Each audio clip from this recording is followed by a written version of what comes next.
Radhe Radhe, good morning বন্ধুরা সবাইকে। অক্ষয় তৃতীয়ার শুভেচ্ছা রইল। আর আজকে হলো অক্ষয় তৃতীয়া। দেখো আজকে হলো চন্দন যাত্রাও শুরু হয়েছে আজকে থেকে। তো আমার সখাকে দেখো আমি চন্দন পরিয়েছি পুরা শরীরে। তো একদম মানে হোয়াইট হোয়াইট লাগছে, খুবই সুন্দর লাগছে দেখতে।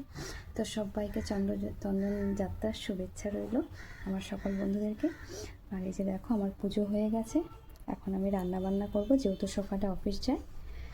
তো বন্ধুরা পুজো টুজো করে চলে আসলাম রান্নাঘরে। তো এদিকে দেখো কাঁকরোল আর পটলটা ভেজে রেখেছি। তারপর এদিকে আলুটা বসিয়ে দিয়েছি জিরা সম্বার দিয়ে। আর এইভাবে কিন্তু কাঁকরোল আলু পটলের তরকারি ঘি গরম মশলা দিয়ে করলে ভীষণ ভালো লাগে। তো দেখো মশলাটা কষিয়ে আমি পটলটা আর কাঁকরোলটা দিয়ে দিব। এদিকে গরম জল বসিয়েছি। আর সবজিতে গরম জল দিলে না খুবই টেস্ট হয়। তো এদিকেও স্নান করে তাড়াহুড়ো করছে। আর এই টাইমটা এত তাড়া মানে লাগে কি বলবো বন্ধুরা, 9:30টার মধ্যে ও অফিসে চলে যায়। এদিকে পুজো, এদিকে রান্নাবান্না সব একসাথে আমার চলতে থাকে আর কি।